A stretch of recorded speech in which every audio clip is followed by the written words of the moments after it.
Welcome, everyone, to another episode of the Imperial Scholars Podcast. My name is Mitch, my co-host is Cabs, and in today's episode, we finally move on to the War of Vengeance, or the War of the Beard, as the, disgusting Elgi would refer to it.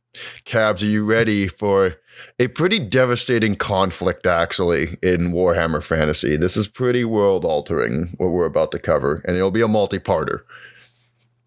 A world-altering war, like, between the dwarves and the elves. Yeah, I that sounds pretty like, oh, gee, in Warhammer, go figure that world-altering wars would be occurring, but this one sticks out. This one has its own narrative that it sticks out pretty significantly. Compared to the War of the Sundering, is this one bigger, or? I would honestly argue yes. I mean, it's yes, a lot happens within this that it's not just the war that will take place. Like, there's some other stuff that takes place that is rooted in this conflict. Whereas the Sundering was kind of just like the two sides of the good and the dark and the Phoenix King and da. Yeah, okay. So in the timeline, like, where are we looking at here, kind of, before we get started? Good question, because this takes place, remember when we covered the Sundering, we discussed Malekith making good relations with the dwarfs, and in particular Snorri Whitebeard? Yes, I do remember that. Okay, good. Because this is basically, I mean, the book literally opens with, by the way, I read the omnibus of the War of Vengeance. Very good. I recommend it heavily. But the book literally opens with Malekith and Snorri fighting off wave after wave of demon with their armies. And literally, it's like something out of a Marvel movie where they're just standing on this pillar and the demons are just crawling up after them. And they're just, it's literally that scene of Gimli and Legolas, like where they're counting. Oh, okay. Yeah. And, they're like competing. Like, yeah, they're actually competing and like taking count. And at awesome. One point, a Sagoth comes up, that thing that they fought like, back in the day. And Snorri's thinking like, oh, yes, this is my opportunity to show myself, to prove that I'm better than Malekith, like kind of like jokingly. And then Malekith's dragon shows up and just like kills the Sagoth immediately. And he's just like, and just gets grumpy. He writes it in the grudge book. He actually just gets really pissy. And then Malekith makes a comment. And then Snorri uses his magic axe to just teleport like Thor with thunder. He just teleports away. That's actually kind of awesome. It's so good. And this is the opening and just kind of be like, oh, look at the relations of the elves and the dwarfs. And we're going to jump. I think this is like 300 years in the future from that. This is a long time in the future with the elves and dwarfs. The Sundering has occurred and the relations between them have remained pretty good, even though Malekith is no longer in the picture. He kind of just disappears. At this point, basically all of those who founded the relationship between the elves and the dwarves, like, they aren't there anymore. This is a whole new generation of characters that take place. Malekith, like, oh, okay, yeah, so he's like dead or something? He's not around? Well, no, it's just it's not that Malekith does not die at any point. Just as a heads up. Okay. Yeah, no, I was kind of confused. No, what I mean by that is that when he becomes the Witch King, he kind of just ghosts them. Oh, okay. So he's just like, so he doesn't really care about them anymore. Yeah, he like, no one knows about what is it. Like, the dwarves are never actually aware of the conflict taking place on Ulthuan. Somehow, in the midst of all this, they're totally isolated from the conflict. Oh, really? Yeah, it's a bit weird, and they never really cover that. Like, no one ever thinks it's just, well, okay, the reason being is that this is actually an enormous shame brought onto the elves. Like, their conflict is like, we'll never outlive this. This is the greatest shame that we can live this, and they try to swipe it under the rug. Of course. Don't look at us. Don't look at us. Yes. We're perfect. I mean, the dwarves are actually equally guilty of this, but we'll cover that in another time. But this is exactly. Oh, sorry. Go ahead. No, I was just laughing. I'm just like, oh. yeah. Unfortunately, like, the thing is that with Warhammer is that if everyone would just like own up to their own shit, like 90% of conflicts would actually not exist. I feel like that's like anything in the world, no? Not to get like really deep. Not like, Warhammer Fantasy yeah, podcast. not to get like weirdly real for a moment or weirdly political, Yeah. but when I stop and think about it, I guess that's a fair-ish assessment. Yeah, to be honest, that's Yeah. pretty much human nature, and the elves are not exclusive to it. In fact, they're probably worse because they're so prideful and arrogant. That's great. And that's exactly why this conflict takes place, actually. So fast forward about 300, 500 years, some extensive amount of time, way in the future. And this is actually a golden age. We're going to mostly be covering dwarves here, to be honest. This is a golden age for the dwarves. Ooh. So what does that entail for them? They have basically somehow, by some God knows what means, they've basically exterminated the greenskins off the map. Wait, oh, huh? I don't know how they manage this, but they have basically just exterminators, just like, yeah, we're just keeping the numbers down, keep them at bay. I don't know how. And it's even stranger because they haven't invented most of their war machines and stuff. They just have rock, catapults. That's it. Squishy. Yeah. Green guys. They manage. And I don't understand it, but they manage. That's genuinely impressive. Yeah. I mean, I guess at this point they do still have their C4s and stuff. Like they do have iron breakers and all these dudes. But yeah, this is a golden age for the dwarfs where the greenskins have been kept at bay and their kingdom is just thriving. They have good trades going on with the elves. They've not made relations with humans yet. Humans are still unga bunga, which kind of sucks for them. How long does it take humans to get in? I wonder. That's a side. I mean, we'll find out sometime. Again, because it's Warhammer, it's probably some ludicrous amount of time of 10,000 years in the future, and finally Sigmar came around. Yeah, okay, yeah, that's fair. yeah. I don't remember the exact timeline of the meeting of the elves to this, but it's 300 years at least. I know that much. It's some ludicrous timeline. So we're going to go into a bit more detail with some specific name characters here. We're going to be covering a character by the name of Snorri, Prince Snorri, named after the king, the now dead king. Okay. And another character named Morgrim, his cousin. Sorry, what was his name?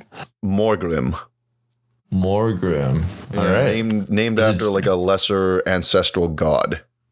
Is it just she doesn't have any Morgrim, the long beard or anything? It doesn't have a title attached to him or anything? Or is it just Morgrim? You're foreshadowing too quickly, sir. Give this time.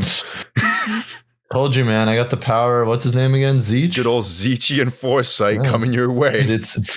I'm actually touching my forehead as I speak right now. You're just I was about to say your third eye just foresees all. And I really let me cook here, please, sir. Hey, they don't call me an Imperial scholar for nothing, all right? You're a traitor if ever there was one, man. You're the damn chaos.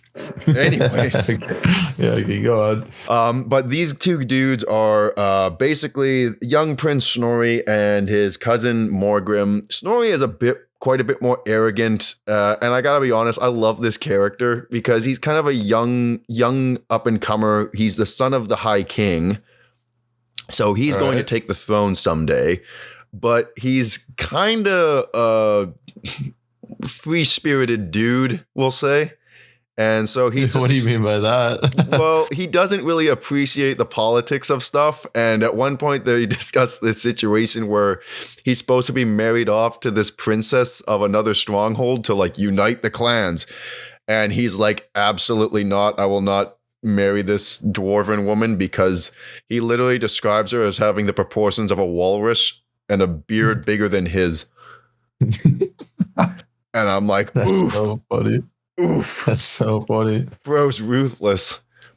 And also because he's also got his eye on another young lass who is a priestess of Valea. So that's basically a nun. He's into nuns. And it's no one is aware. It's is he into this chick because he is actually interested in her, or is it because he knows he can't have her because she's a nun?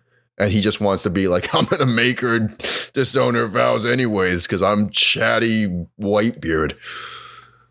So I'm just getting like a free free spirit. I'm gonna do my own thing type of vibe from this dwarf, which is really kind of interesting for a dwarf. Yeah, it's fun. It's fun to read about this dude. And Morgrim is a bit more like level-headed, a bit more like grounded, right? But like what you would expect from a dwarf, right? Yeah, more like level-headed, yeah. I don't know. I really like it seems more the opposite, to be honest, where they go more the Snorri route based on what I read, because but the thing is usually that the lords are like older and more arrogant because of this.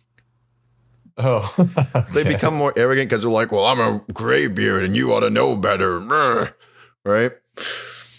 Okay. Anyways, but these two dudes are basically going off, and Snorri has convinced his cousin to explore this, undiscovered mine, basically, that they're not supposed to be going into. And when they go in there, they actually surprisingly discover some Skaven who have not yet really been, well, they don't know about the Skaven yet. And they're just like, what the hell are these giant rat things? Oh, no. But very quickly, where there's one Skaven, there's at least 50 more. So they quickly get jumped by these things. And Snorri is doing his best to kind of like fight these things off. Morgrim's trying to like follow the map to get out of there. In the midst of everything, Snorri actually gets 2 of his fingers bitten off. And this is relevant for the name that he'll get later. But Snorri and his cousin like quickly make their way down this mine shaft and get the hell out of Dodge. And they're like, okay, well now we're just lost. Like, what are we doing here? And they come across this strange dwarf who's like in the mines just murmuring. And they're like, okay, like they kind of hide themselves and they're kind of like looking over, peeking over, being like, what the heck? Has this guy gone insane? Is this a chaos dwarf? Like, what is going on? And they come out like basically ready to jump him. And it's actually a rune lord, like a well-regarded rune lord. And coming up to a random rune lord and being like, getting ready to jump him, the rune lord turns around and is like, who the hell do you think you are, young prince? Oh, dang. Yeah, laying down the law. And basically there's like a page and a half of just this rune lord just basically trashing these two guys. Being like, I don't care who your dad is. You guys are too arrogant for your beards. Get back to where you're supposed to be and do your duty, you wazak. That's awesome. And but amidst all this, he actually gives a prophecy. This rune lord gives a prophecy that the prince will kill a drake. Like one of the young prince of Kalazakarak will kill a drake and be given the name of Dragon Slayer. And Snorri hears this, and so he really is like, oh, like that's an interesting prophecy, and he really becomes obsessed with that prophecy, actually. And right as they say that, Dragon Slayer, see? Yeah. I told you. And right as that happens, right as he gives this prophecy, the rune lord literally just turns around and the cave begins to shift and, murmur a bit. And some of the rocks start collapsing and Morgrim just barely gets Snorri out of the way. And the graybeard casually walks away, like basically letting these two almost get crushed. Like, okay, who is this guy? Who is this dude? you give me his name. This guy sounds awesome. I think his name was Reynold Silverthumb. I think. Okay. There's a lot of characters, and yeah, like Reynold Silverthumb, like this dude basically gives his prophecy. He's like, "Oh, the cave's about to collapse." He doesn't say anything. He walks away and nearly lets the prince get killed. Dude, he just sounds like the wacky crackhead you see like downtown on a Tuesday night. You know what I'm saying? Pretty much. That's like the vibe that he gives off, and that's what they think. Is like they're like, who the hell is this random dude who's murmuring in the deep dark? But they know him though. Like they know that he's like a regarded rune lord then. Yeah. Oh yeah. They just didn't recognize him at first. It wasn't until he turns around and then they're like, uh-oh. That's awesome. And this dude actually, like, he's down there looking for old magic because the thing is, at this point, the dwarven magic has really started to wane.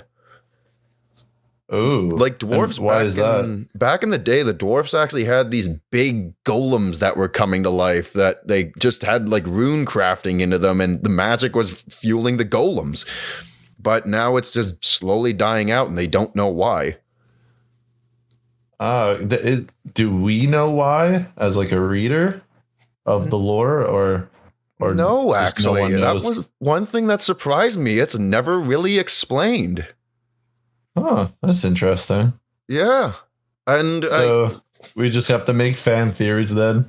pretty I guess. much. It's weird too, because they literally have a scene where the dwarfs are like, well, if our magic's waning, I wonder if other races' magic is waning. And it's not. It's just them. Interesting. Yeah. That's very interesting. It's a bit odd, but and it's like one of the few times I'm like, what happened? We never got that explained. But oh well, it's kind of cool, I guess. But I guess, Yeah. you know, that goes hand in hand with the dwarfs just being like another thing lost to us. These poor dwarves. Oh, the dwarves have it rough, dude. They might have it worse than anyone. I gotta be real. Really? Oh yeah, 100%. We haven't gotten around to like the actual tragedy of like what happens to them, but don't you worry, we will. Like, you think what happened to the elves were bad? It's like the elves are sitting there bitching and moaning the whole time of the sundering of our people. Meanwhile, the dwarfs are like, hold my beer. Let me tell you an actual tragic story. Oh no. It's bad. I'm kind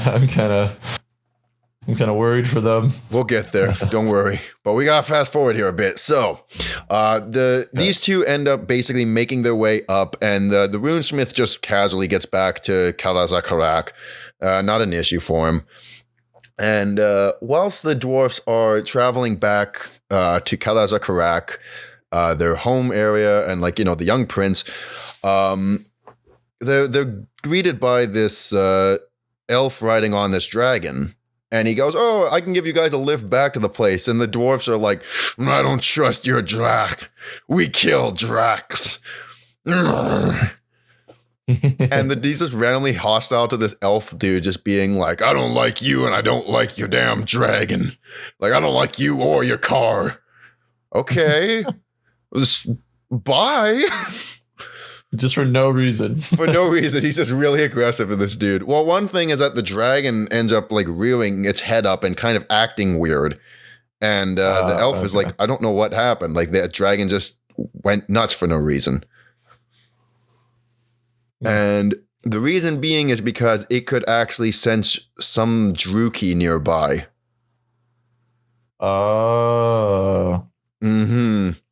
And they don't find the Druki. The Druki manage to stay hidden.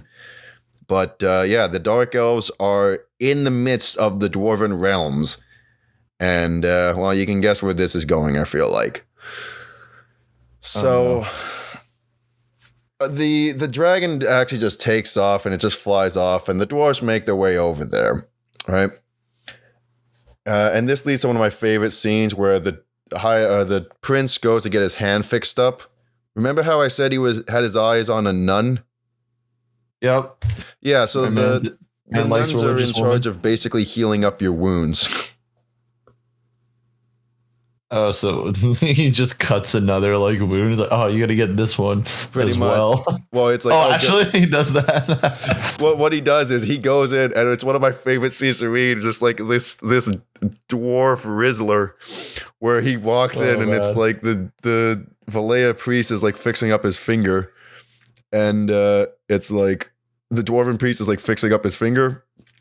And she just looks at him. It's like, yeah, it's really unfortunate you lost these. I still don't know why you took your shirt off. So he's just standing there shirtless.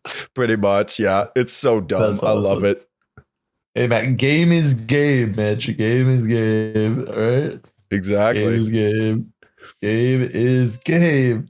That's really funny. Oh, it's so good. It never question the dwarven flirting technique. Take Never. off your shirt when you see a beautiful lass. No questions asked. No questions. That's actually so funny. So good. So yes, our shirtless dwarven friend is trying to charm his way with this nun. And needless to say, she's kind of just like scoffing at the whole thing. It's like, bro, can you just not? Please tell me she falls for him eventually, though. I mean, they have sort of like back and forth banter. There's kind of this weird like tension thing going on, but Okay. yeah, we'll get on with that. Like, so yeah, so he's doing his thing, and eventually, like, it's this thing of, remember that I said the dwarf was not supposed to be. They were not supposed to be in that mine, right? So he goes and sees his father, like the High King. And at this point, the High King is a fellow by the name of Gotrek Starbreaker. What? Why does he sound like an anime villain? I don't question dwarven names, but that's a fair point. This bro, like with a name like that. This guy sounds like an anime villain, dude. What the heck? I didn't even think about that, but you're right. Yeah, absolutely. Yeah. I'm like, oh, that. Not sure what anime, but when I stop and think about it, definitely giving me some Dragon Ball vibes. That's what I'm saying, dude. He's going Super Saiyan, Super Dwarven, Super Gotrek, Super Gotrek. So this actually, you know what he sounds like? Hold up. Yeah. He sounds like a Dark Souls boss. That's what he sounds like. Oh, absolutely. Yeah, I can just imagine the health bar coming up. Then this dwarf, yeah, then the boss music goes on as this dwarf is just coming towards you. Every time his son comes in, he gets yelled at. Mom, why do I hear boss music? Yeah, exactly. Oh, that's a good transition. You said, Mom, why do I hear boss music? Because unfortunately, this the mother of young Prince Snorri and the wife of Gotrek Starbreaker has passed on to the ancestors. Oh, we don't know. I don't know what killed her or like what she died from, but yeah, she. Due to this, like Gotrek is very protective of his son and very critical of him, because it's like this thing of, I need to mold you into my heir, and you're all I have for family. That makes sense, because like, he's not going to get another kid, so yeah, exactly. Sense. Okay, and also it makes sense of the fact of like, this is why Snorri is kind of the laissez-faire soul that he is, because it's like, oh, my dad just keeps riding me, and I'm just trying to freaking be my own dude. I don't want to marry the ugly princess, dad. Leave me alone. So that's the situation going on with Snorri and his dad, and Morgrim. Morgrim just goes on to do his own thing. He's kind of just hanging around Snorri. He's kind of like the best way I can describe him is like, Milhouse and Bart. He's really comparing them to The Simpsons. Well, I mean, that's the only thing I can think of off the top of my head, right? Like, it's like they're like friends, right? Though they're like friends. Well, that's what I mean is that like, yeah, they're good friends, but like definitely Snorri is the charming sort of laissez-faire, anything goes kind of prankster dude, just high energy dude, and Morgrim is more of the, I don't know, just kind of like bookworm, shy, kind of timid soul, Okay, so I guess why you said Bart and Milhouse. That was what I was intending, like a metaphor. But I hate that I said that. Anyways, but yeah, so comments about Bart and Milhouse now. I hope you do. Oh, like I want fan art, honestly. Just draw them yellow. Yeah, exactly. Yeah, yeah, exactly. The Homer is the High King. I feel like that'd be awful. Just like sleeping in the chair of power. Anyways, so that's the relationship that they have, and at this point, though, like we'll cut off here and say that. Remember, I mentioned that there were Druki that were watching the High King or the Prince at one point. So they were actually, the Druki were looking at this and going like, oh, dwarfs, like, let's just kill them very quickly and just move on with it. And they saw that these were two dwarfs of like high esteem, right? Mm-hmm. And the thing is that the Druki have just been randomly ambushing a bunch of dwarven, not settlements, but bunch of dwarven. Shoot, what's the word I'm looking for? Caravans? Yes, thank you. Caravans? Yeah, caravans. Okay, Yes, yeah. caravans. They've been assaulting caravans and just randomly killing the dwarves and leaving obvious traces that, oh yeah, these are elves that have been killing them. But they've been framing the Azure. They've been framing the high elves for it. Oh. So they leave behind like arrows with like the feathers of like the high elves, right? And the hill dwarfs are like wandering around. Remember I mentioned those dudes? Yep. So they're just coming Oh, across these dead caravans going like, well, that's an Elgi arrow. You know, that's an elf arrow right there. That's an elf trinket right there. You know?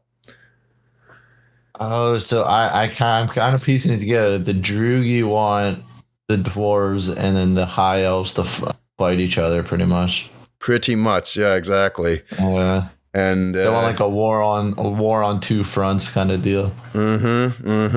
Not good for well, anyone except Malekith at that point.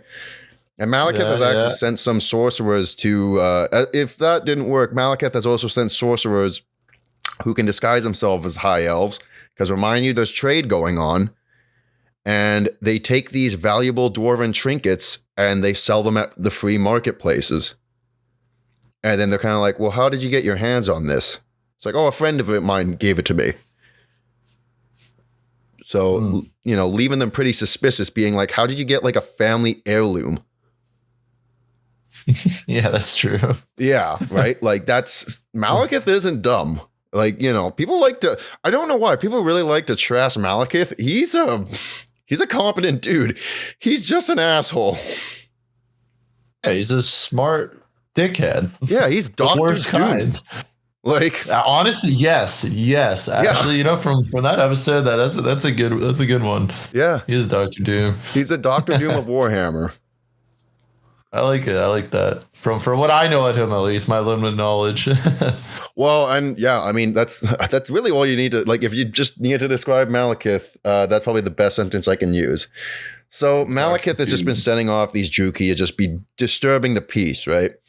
Yeah. The thing is, though, is that the dwarfs being the dwarfs and the elves being the elves, there was always friction amongst just the customs of the people. Because the elves always saw the dwarfs as lower than them, like mud-dwelling, filthy little beasts with their scraggly beards. And the dwarfs always saw the elves as, you know, pantsy, hoss-poss, like comfort-seeking hedonists. And to a degree, that's also kind of true because the dwarfs, like, even when they were like trying to build structures together, the dwarfs would supply them with blueprints, and the elves would be like, well, it's not pretty looking. I want it to be beautiful. And the dwarf would be like, well, it's not going to stand the test of time then. So half the stuff that's like made in those settlements is made by dwarven hands. But anyways, moving on. So there's always been that friction going about it, and the High King has been having councils with the other dwarfs, and they've all been kind of just griping and moaning, just being like, oh, everywhere I go now, you know, it seems like there's more Elgi every time I come out here.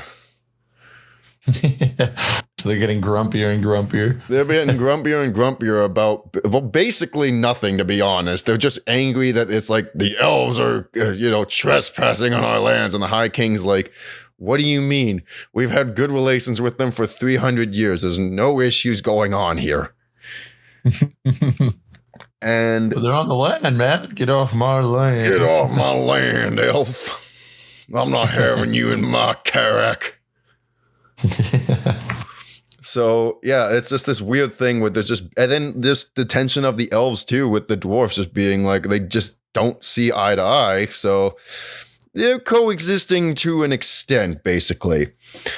But one thing is that when some time passes and when Snorri is going to speak to his father again, and he passes that same elf that was riding on his dragon. And it turns out that dragon or that elf actually had an audience with the king because he's actually the brother of the Phoenix King. Oh, what? Yeah. So he Who is insulted this guy? He insulted this. This is Prince. Okay. I need to like swallow my pride here. I need to breathe because I'm about to get angry.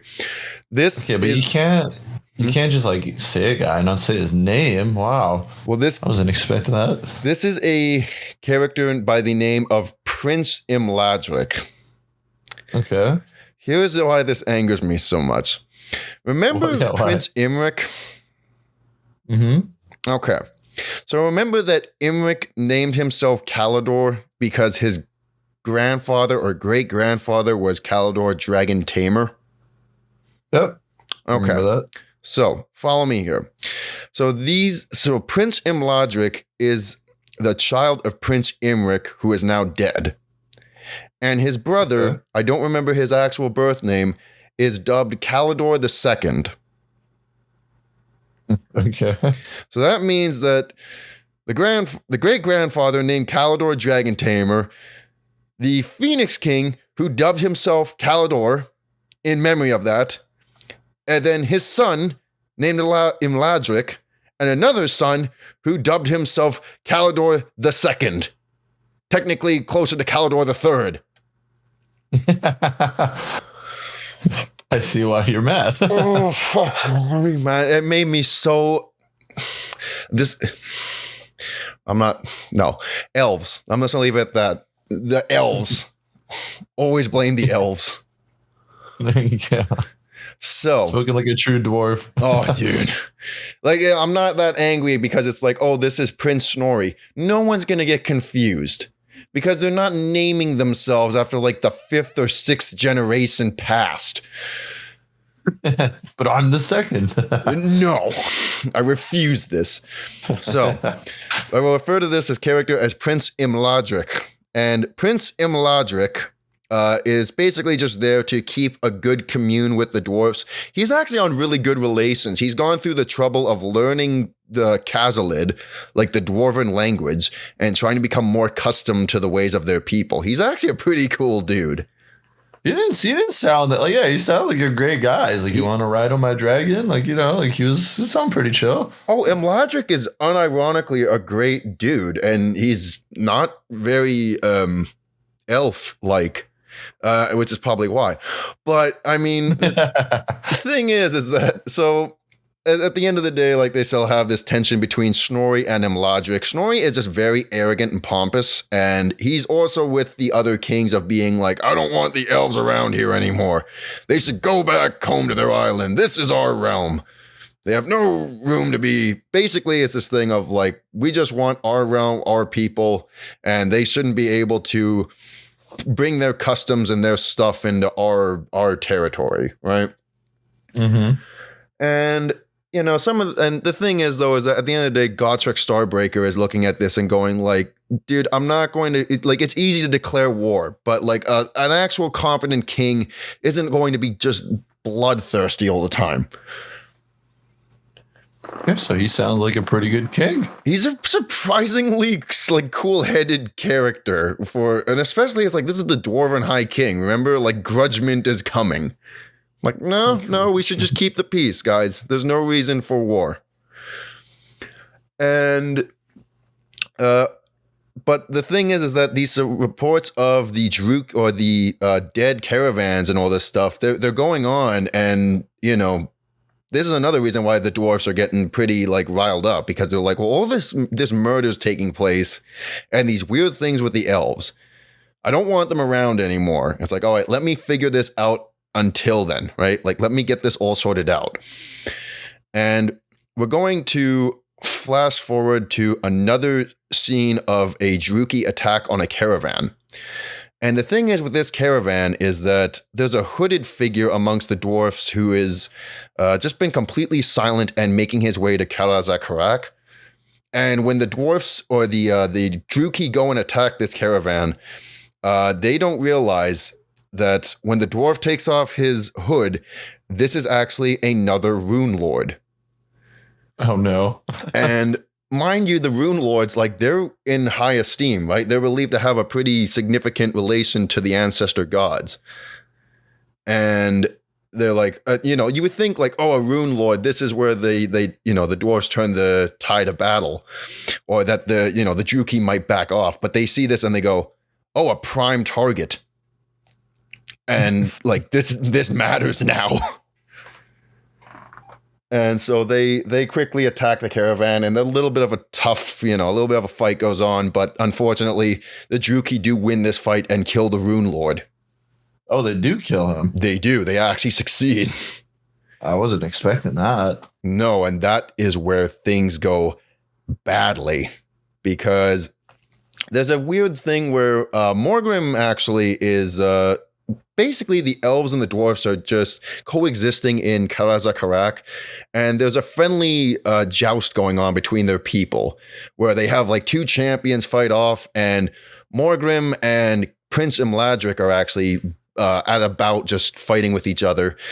And Imladric wins the battle just barely.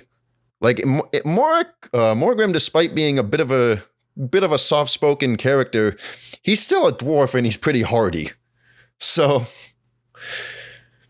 he does put up a good fight, but unfortunately, Imladric does overcome him, and it's just a good bout, and they actually form something of a friendship. This was like a sparring match there or something, right? Yeah, it's just a sparring match, yeah. And they become good friends through this, actually, because, Imladric actually cares about this. He respects the dwarfs. Okay. And the only thing it's like the old times, right? With Malekith and the OG times. Pretty much. These two. All right. Pretty much recreating that exact same scene. Yeah. And Snorri does not really approve of this. He's still like, it's an Elgi, we don't deal with them, blah, blah, blah. But then another bout takes place. This is one of my favorite scenes, because they basically have another contest, and it's basically who can kill the most goblins. They've literally captured a bunch of goblins, put them in a cage, and then just thrown them into this arena. And Imladric and Morgrim are literally just like tallying up points to kill the most goblins. And it's so messed up, but I love it. Yeah, it's pretty weird. It's pretty grotesque, but it comes down to the last goblin, and the goblin sees like what's coming after it, and it gets so scared it dies of a heart attack. And there's a moment of silence, and then Snorri just starts laughing hysterically, being like, "Oh, they couldn't even kill it. It died of fear." And there's just more silence, and then eventually the Norse dwarves. We haven't covered the Norse dwarves, but they're pretty, like, they're considered more savage and primitive than the standard dwarfs. Mm-hmm. And they just basically I don't even remember the word they use, but they basically just say, "Fight!" And then they just start fighting with each other for no apparent reason. Why? Because it's a custom of their people. And and so they start fighting. The elves look over. They're kind of like, "Ew, what's happening? I don't appreciate this." And they start to shuffle out.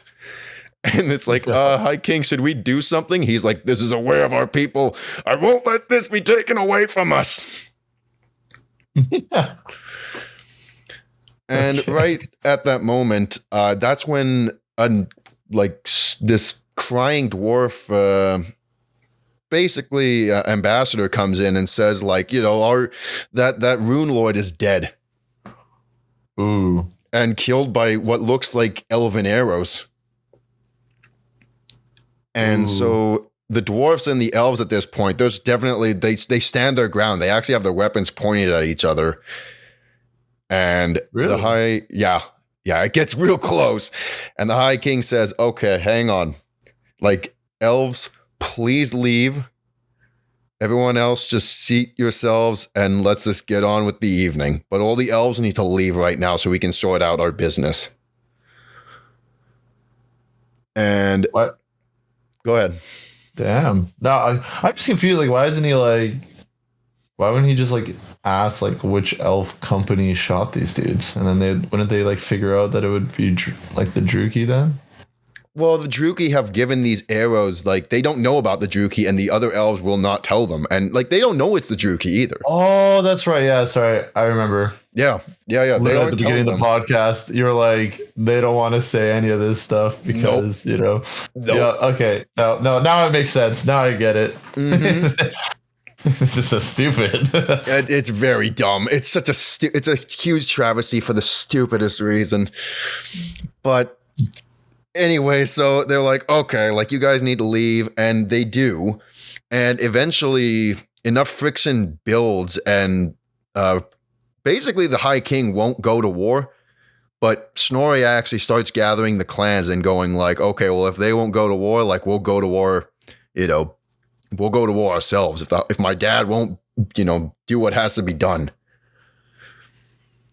So Snorri's going behind the High King.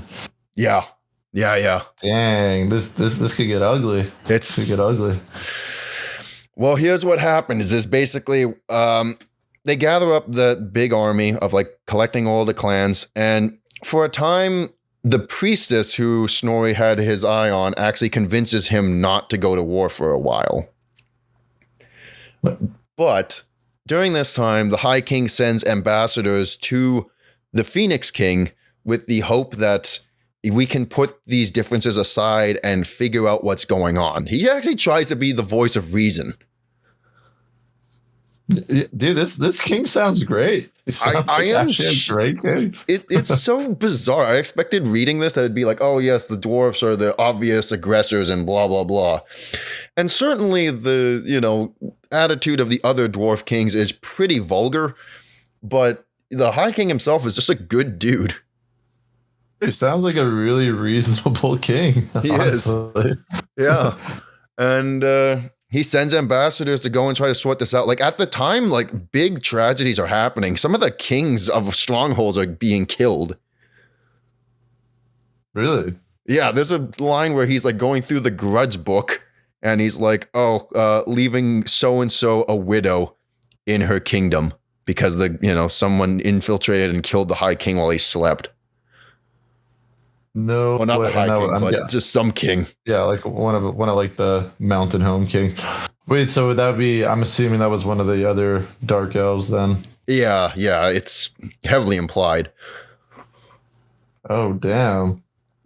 So the thing is, though, is that eventually Snorri is there with his throng of big army dudes, and like he's there and he's gathered his throng, and someone sends word to him that basically some nuns or like some Valea priestesses have been attacked on the road by assailants unknown and killed. And oh no, his girlfriend isn't, or his the apple of his eye is not there, but he's certainly going like she could have been, right?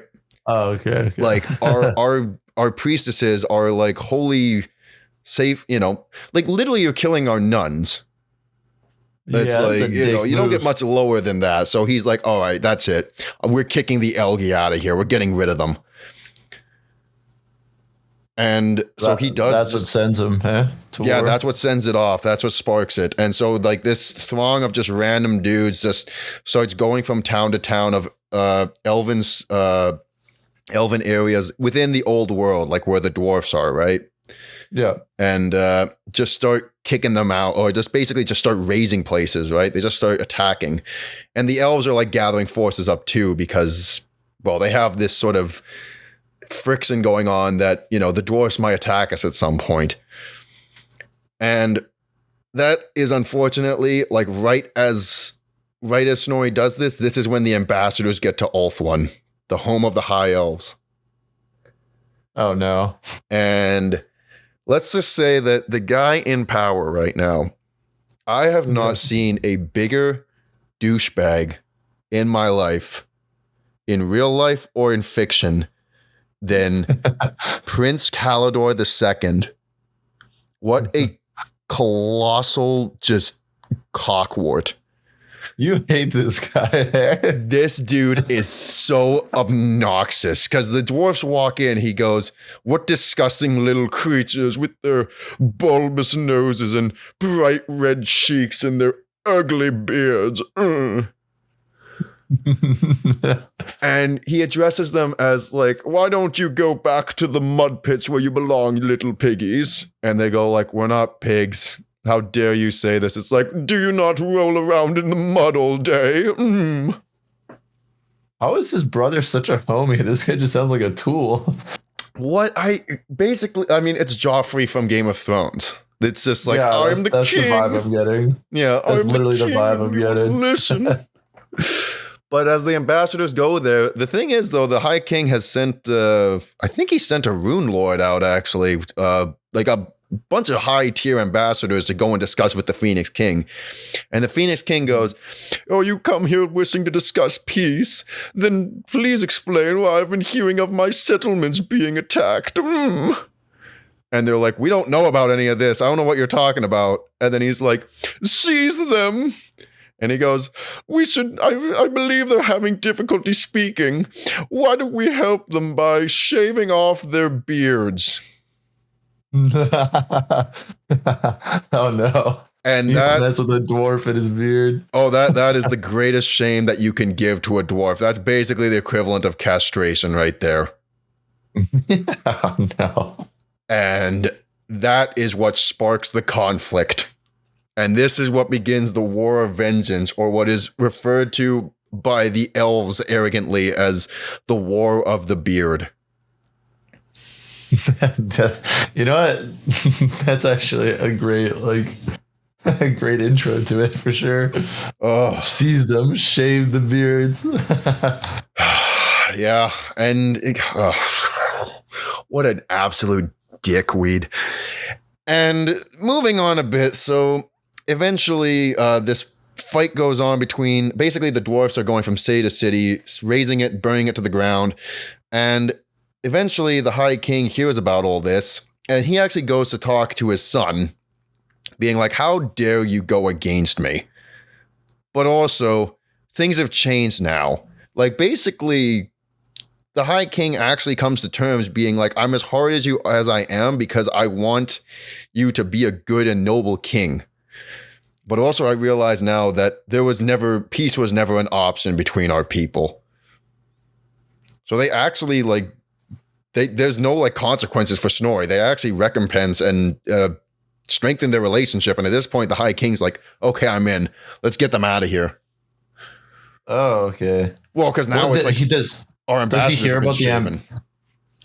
Oh, so the ambassador just came back. They came back, yeah, and okay. Yeah. They came back shaven. It's like, no. War is inevitable. War is here. Vengeance will be ours. Yeah, I mean, I would be pissed too. Honestly, yeah, just, I don't know, the dwarves don't really sound like the bad guys in this story right now. They're not, really. That's the thing. I mean, neither are the elves. No, they're not. They're not. Yeah, the obvious villain is Prince Dickhead II. All right? We all know this. Yeah, he just sounds like a terrible king, honestly. Oh, it gets so much worse, too. Don't worry. Oh, yay. Oh, yeah. No, dude, that's the tip of the iceberg. He already sounds awful. I can see why you hate him. You wait.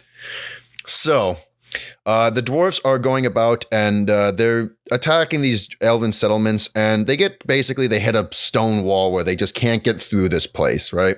There's this one big area that they just can't overcome because they haven't aligned every faction of the dwarves at this point. It's just, guys here and there. Oh, I see. So they don't really have a good military right now. No, right now it's not a small raiding party, but it's a raiding party, right? That's what they've gathered basically right now. Okay.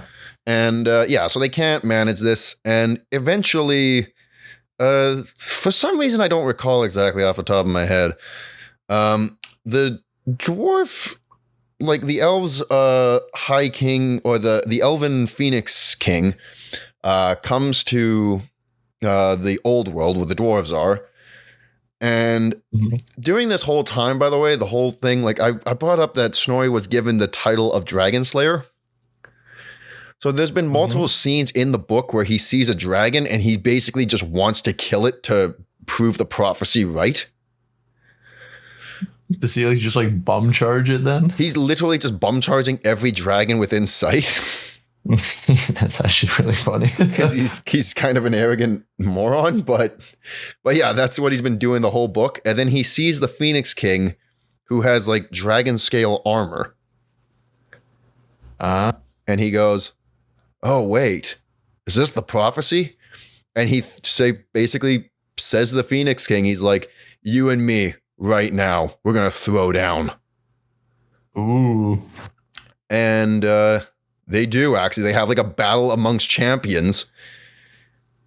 And you want to guess how this goes? I'm gonna guess.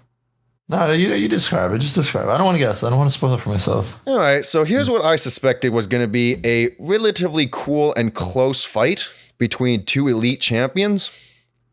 Snorri gets absolutely bodied. Yeah, I was gonna. I knew he was gonna lose, but I thought it was gonna be like a close fight at least. He gets killed in like 10 seconds. He gets killed? He gets killed. Oh, dude, so like describe like what was the fight scene like? It literally is like he goes and throws a swipe of his axe. The Phoenix King is like casually dodging it, like it's basically Frieza versus Vegeta. Oh no! And he just casually dodges, and then the Phoenix King is so fast that he just immediately strikes him down. And Morgrim sees this happen. He just comes over horizon and just sees this scene, so he can't even help his cousin. And then the Phoenix King, awful, in his infinite toolness, mutilates Snorri's body and takes his hands. His hands? His hands, because this whole time he's been referred to as Snorri Half-Hand because of his fingers missing, right? Ah, I see. And so he takes the hands with him and just flees back to Ulthuan. Yeah, that's pretty hard though. I'm not gonna lie. Like, kind of goes. That's kind of cool. It's but pretty tragic. Yeah, you're expecting like a legendary battle, and it's just a total stomping. Unfortunately, like Snorri, despite his flaws, like he was a likable character, and he's just. I was shocked reading it. It literally, there's just a sentence that just says Snorri Half-Hand is dead. And I was like, oh, okay. This character that we've been reading for like 600 pages just died in like 5 seconds. Wow. And that's kind of crazy. Yeah. And this is where the actual, like the War of the Beard begins, is with the death of Snorri Half-Hand and Morgrim Starbreaker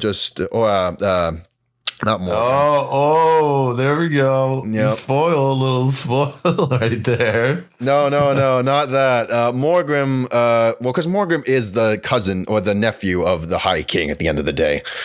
But okay. What's his name? Gotrek Starbreaker, just, you would think like, oh, this is where he takes the reins. He literally just locks himself in the vaults and just mourns the death of his son. Oh, he's literally that dude from Lord of the Rings. Yep. Yeah, and I forget his name. I always forget his name. You know what I'm talking about, though, like the Gondor guy. Gondor dude, yeah. But like he doesn't see anybody. It's not a thing of like, oh, I have my other son who I love more. It's like he doesn't do anything. He's just mourning in isolation. Denethor is his name.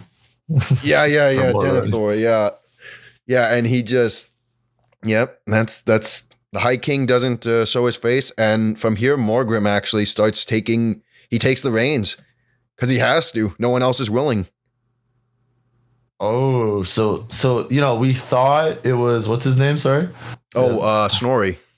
Yeah, we thought it was Snorri's story, but it's actually Morgrim's story, isn't it? It is actually, yeah. It's all about Morgrim and how basically like the death of his cousin like leads him to become... I mean, he becomes more grim real quick.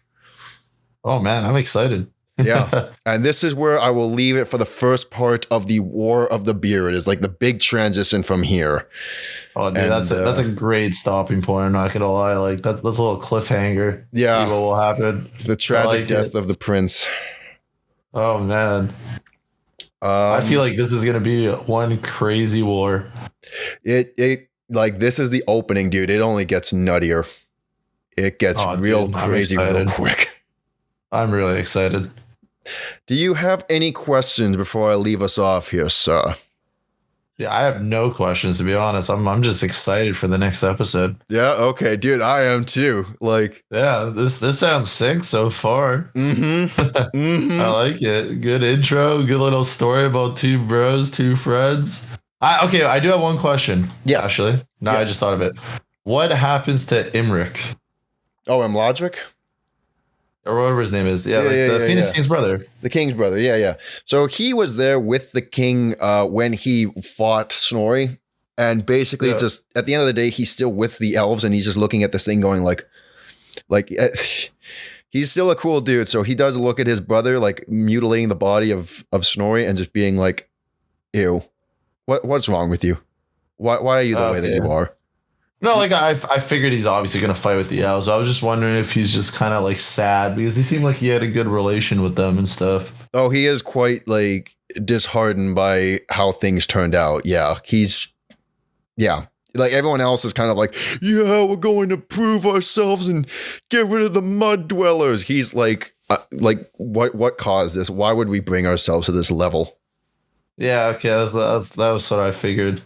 Also, it's worth pointing out before I take us home here that this whole time the Druki, they believe, like the High Elves have been fighting the Druki. They've actually pushed them pretty far up north. The High Elves pushed the Druki far up north? Yeah, like the Druki, they believed it's like we might actually win this fight against the Druki. We might wipe them out and kill Malekith. Oh, wow. Yeah, so there's like a golden age going on for the elves as well, where it's like we're dealing with the fight at the front lines, and you know we haven't been attacked by Druki raiding parties for millennia.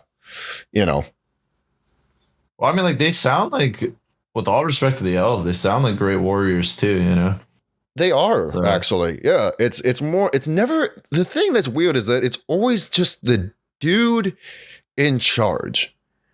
They have a track record of hiring the worst freaking party to be in the Phoenix throne. I swear to God. Like if they could just do that right, there'd be a great race, but they just don't know how to do that right. I mean, I thought Belshazzar was the worst we were going to get. Turns out I was so wrong. I'm really excited for this guy, this new Phoenix King. I really want to know why you hate him so much. Oh, I mean, like he sounds terrible from what I've heard, but you said he got worse, so I'm excited. Yeah, it gets real bad real quick. All right, I need to take us home before my blood pressure goes to the roof. I'm getting like Dowie blood pressure right now. I'm turning red. Oh, I love it. All right. Well, this has been part 1 of the War of the Beard. I hope you enjoyed listening. Please do consider leaving a comment. Just let me know if there's anything I did miss out that you want me to cover in the next part. Consider leaving a like. Consider subbing. It all helps the channel out greatly. And I look very forward to the next part of the War of the Beard, where things will escalate quite substantially. Until then, take care, everyone.